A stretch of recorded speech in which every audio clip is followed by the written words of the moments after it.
Our family fell in love with the Rutherglen region and bought the St Leonard's vineyard down the road, which is our sister winery, in 1980, and this winery, All Saints Estate, in 1990. We're located in the Rutherglen wine region, which is 3.5 hours north of Melbourne and about 6 hours south of Sydney on the mighty Murray River, and it's the largest river in Australia. The wines are special in this region. I think there's a few reasons why. There's over 20 wineries in our region, and they're all family owned, and we have all a long history of making wine, and many are in their 4th and 5th generations. So it was two Scotsmen that came out to Australia for the gold rush originally, and they had a boat on the Murray River transporting goods for the gold rush, and when the gold dried up eventually they decided to buy the parcel of land and build a building to make wine in it. And those two fellas, the Scottish fellas, their names were John Banks and George Smith. Well, during the gold rush, there was a huge amount of Chinese workers that were helping to look for gold, and the Chinese helped to clear land and plant vines and care for the vines. And there's a Chinese dormitory still on the property here at All Saints, which is has the highest level of protection by the Australian Heritage Register, and it's a really key part of the history here, an amazing structure to still be standing. After our father passed away in 2005, we inherited the property. We're really lucky because we grew up in an environment with Dad that, you know, anything was achievable, and we were always allowed to dream in our family, and I think that's been the nicest thing as growing up in a family business, is that no idea was a bad idea, and you'd always explore it, and sometimes they'd work and sometimes they wouldn't. So our dad, Peter, saw the potential in these properties when he purchased them and saw how much potential there really was.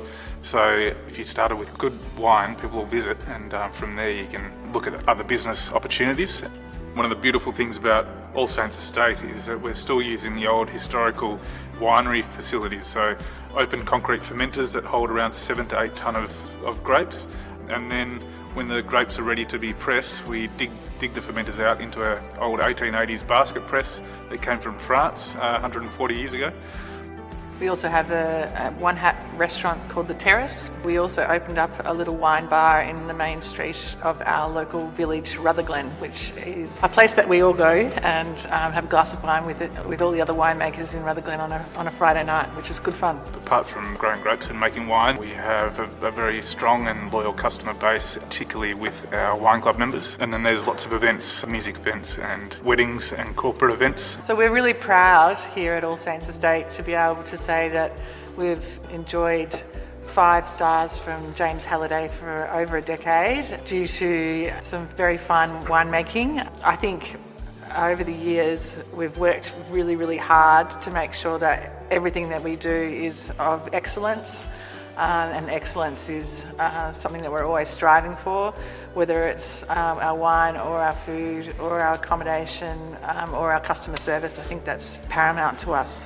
We're always too wanting to expand our wine across the world, so to be able to take our wine to other countries in the world would be fantastic. We're already in parts of Asia and America, but to be able to expand it more than that would be fantastic. So my vision is to actually offer a world-class cellar door and dining experience here at All Saints Estate. I think that's our vision too, just to complete that memorable experience and make sure everyone goes home wowed with the wow factor. Yeah. So please search out our wine. If you can't find any, then come and visit us, and we'll look after you like family. Cheers. Cheers.